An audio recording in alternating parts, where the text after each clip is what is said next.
Hello students. Nitrogen containing organic compound के जो इस सेकंड वीडियो है, इस वीडियो में हमें नाइट्रो एल्केन की केमिकल प्रॉपर्टीज़ के बारे में स्टडी करेंगे। नाइट्रो एल्केन के रासायनिक गुणधर्मों में जो पहला गुणधर्म है वो है अपचयन। नाइट्रो एल्केन का यदि हमें उत्प्रेरकीय हाइड्रोजनीकरण एवं धातु अम्ल के द्वारा अपचयन करवाते हैं तो नाइट्रो एल्केन अपचयित होकर प्राथमिक एमीन का निर्माण करते हैं। नाइट्रो एल्केन से प्राथमिक एमीन बनेगी। ये नाइट्रो एल्केन है और इस नाइट्रो एल्केन की हम पैलेडियम धातु या Fe और HCl इन धातुओं की उपस्थिति में यदि हम अपचयन करवाते हैं तो नाइट्रो एल्केन का प्राथमिक एमीन में अपचयन हो जाएगा। NO2 है उसका अपचयन हो जाएगा एमीन में।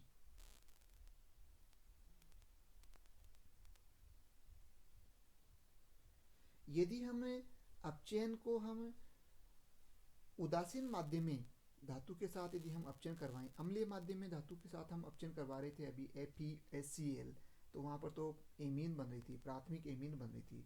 और यदि हम उदासीन माध्यम में धातु के साथ यदि हम अपचयन करवाएं तो हाइड्रोक्सिल एमीन का निर्माण होता है RNO2।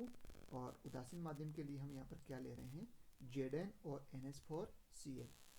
NH4Cl जो कि उदासीन माध्यम बनाता है कुछ अम्लीय, जिसके उपस्थिति में यदि हमें इसे नाइट्रो एल्केन का अपचयन करवाते हैं तो नाइट्रो एल्केन में जो NO2 समूह है वो अपचयित होकर रिड्यूस होकर हाइड्रोक्सिल एमीन का निर्माण करता है। अगली जो केमिकल प्रॉपर्टीज है उसमें है जल अपघटन।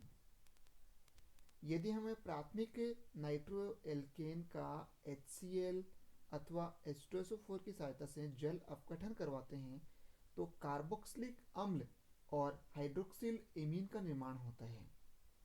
ये नाइट्रो एल्केन है, इसका हम HCl H2SO4 आदि की सहायता से यदि हम इसका अपचयन करवाते हैं तो RCOOH और NH2OH कार्बोक्सिलिक अम्ल और हाइड्रोक्सिल एमीन का मिश्रण यहाँ पर मिलेगा। ये कार्बोक्सिलिक अम्ल है और ये हाइड्रोक्सिल एमीन, इन दोनों का मिश्रण मिलेगा। इस विधि के द्वारा हमें हाइड्रोक्सिल एमीन का निर्माण कर सकते हैं। यदि प्राथमिक नाइट्रो एल्केन के स्थान पर यदि द्वितीयक नाइट्रो एल्केन हो और उसका यदि हम अम्ल की उपस्थिति में जल अपघटन करवाते हैं तो यहाँ पर हमें कीटोन और नाइट्रस ऑक्साइड का निर्माण होता है। ये द्वितीयक नाइट्रो एल्केन है, इसमें जिस कार्बन के ऊपर नाइट्रो समूह जुड़ा हुआ है वो सेकेंडरी कार्बन है। तो द्वितीयक नाइट्रो एल्केन का हम यदि HCl और H2SO4 की उपस्थिति में अपचयन करवाते हैं तो क्या किसका निर्माण होगा, कीटोन का निर्माण होगा और नाइट्रस ऑक्साइड का निर्माण होगा। तृतीयक नाइट्रो एल्केन है उनका जल अपघटन नहीं होता है। तृतीयक नाइट्रो एल्केन का जल अपघटन इसलिए नहीं होता है जैसे तृतीयक नाइट्रो एल्केन है जिसमें जिस कार्बन के ऊपर NO2 समूह जुड़ा हुआ है वो किस प्रकार का कार्बन है, टर्सरी कार्बन है। तो इस कार्बन के ऊपर एक भी हाइड्रोजन परमाणु जुड़ा हुआ नहीं है। एक भी हाइड्रोजन परमाणु के जुड़े हुए नहीं होने के कारण जो टर्सरी नाइट्रो एल्केन है उनका अपचयन नहीं होता है, जल अपघटन नहीं होता है। तो ये दूसरी मेथड थी नाइट्रो एल्केन का जल अपघटन, जिसमें जो प्राथमिक नाइट्रो एल्केन है उसका हम जल अपघटन करवाते हैं तो कार्बोक्सिलिक अम्ल और हाइड्रोक्सिल एमीन का मिश्रण बनता है। द्वितीयक नाइट्रो एल्केन है उनका जल अपघटन करवाते हैं तो कीटोन किसका निर्माण होगा, कीटोन और नाइट्रस ऑक्साइड का निर्माण होगा। और टर्सरी नाइट्रो एल्केन है उनका जल अपघटन नहीं होता है। अगली जो मेथड है, अगली जो इनकी केमिकल प्रॉपर्टीज है वो है एल्डिहाइड और कीटोन का निर्माण, जिसको हम नेफ अभिक्रिया के नाम से जानते हैं। तो नाइट्रो एल्केन में हम नेफ अभिक्रिया पढ़ें उससे पहले हम देखते हैं कि नाइट्रो एल्केन में निम्न प्रकार की चलावयवता या टोटोमेरिज्म पाई जाती है। चलाव्ययता या टोटोमेरिज्म में आप एल्डिहाइड और कीटोन में देखते हैं। जैसे हम एक कीटोन का एक एग्जांपल देखते हैं, CH3 C double bond O CH3। इसमें टोटोमेरिज्म किस प्रकार से पाई जाती है कि एक CH3 समूह से यहाँ से एक हाइड्रोजन परमाणु का ट्रांसफर हो जाएगा ऑक्सीजन पे, और ये जो डबल बॉन्ड है वो शिफ्ट होकर कहाँ चला जाएगा, कार्बन और कार्बन के बीच में। तो किसका निर्माण हो जाएगा, CH3 C double bond O CH2, और कार्बन और ऑक्सीजन के बीच में सिंगल बॉन्ड, और ऑक्सीजन पर आ जाएगा एक हाइड्रोजन परमाणु। तो इस प्रकार की जो समावयवता है उसको हम क्या बोलते हैं, टोटोमेरिज्म, चलाव्ययता। इस प्रकार की जो टोटोमेरिज्म है वो नाइट्रो कंपाउंडों में भी पाई जाती है। नाइट्रो कंपाउंड में जैसे हम देखते हैं CH3 CH2 N, ये नाइट्रोजन और ऑक्सीजन के बीच में एक उपसर्जित बंध, और दूसरा नाइट्रोजन और जो दूसरा ऑक्सीजन एटम उसके बीच में डबल बॉन्ड। तो इसमें चलाव्ययता किस प्रकार से होगी कि ये जो CH2 समूह है, इस CH2 समूह को जुड़ा हुआ जो एक हाइड्रोजन परमाणु है वो इस ऑक्सीजन परमाणु पर शिफ्ट हो जाएगा, चला जाएगा, और ये जो डबल बॉन्ड है वो कहाँ जाएगा, कार्बन और नाइट्रोजन के बीच में। तो नाइट्रो समूह में भी कीटो इनोल की तरह है, इस प्रकार से चलाव्ययता पाई जाती है, टोटोमेरिज्म पाई जाती है। CH3 CH double bond NO और OH। अब ये जो कंपाउंड था, जो नाइट्रो कंपाउंड था, इसमें इलेक्ट्रोनेगेटिव एटम ऑक्सीजन के ऊपर हाइड्रोजन परमाणु नहीं था, लेकिन इस कंपाउंड में इलेक्ट्रोनेगेटिव ऑक्सीजन पर हाइड्रोजन एटम जुड़ गया है। तो जब भी इलेक्ट्रोनेगेटिव एटम ऑक्सीजन पर जब हाइड्रोजन परमाणु जुड़ा हुआ रहता है तो वो हाइड्रोजन किसकी तरह बिहेव करता है, एसिड की तरह बिहेव करता है, प्रोटॉन के रूप में वो निष्कासित हो सकता है। तो जो पहले वाला रूप था उसको तो हम बोलते हैं नाइट्रो रूप, जिसमें इलेक्ट्रोनेगेटिव एटम ऑक्सीजन या फिर नाइट्रोजन पर हाइड्रोजन परमाणु उपस्थित नहीं था। और दूसरा वाला जो रूप है उसको हम बोलते हैं नाइट्रोलिक अम्ल। क्या बोल रहे हैं, नाइट्रोलिक अम्ल। अम्ल इसलिए बोल रहे हैं कि इलेक्ट्रोनेगेटिव एटम ऑक्सीजन पर एक हाइड्रोजन परमाणु उपस्थित है और वो हाइड्रोजन परमाणु प्रोटॉन के रूप में बाहर निकल सकता है। तो ये तो इसमें चलाव्ययता थी, नई अभिक्रिया हम पढ़ रहे हैं। इससे फिर नाइट्रो एल्केन की हम किसके साथ अभिक्रिया करवाते हैं, पहले तो सल्फ्यूरिक अम्ल के साथ H2SO4 के साथ, और फिर NaOH के साथ। जलीय विलयन में जब हम इसको घोलते हैं तो क्या बनेगा, नाइट्रो एल्केन को हमें NaOH के साथ, केवल किसके साथ अभिक्रिया करवाएंगे, NaOH के साथ हम अभिक्रिया करवाएंगे।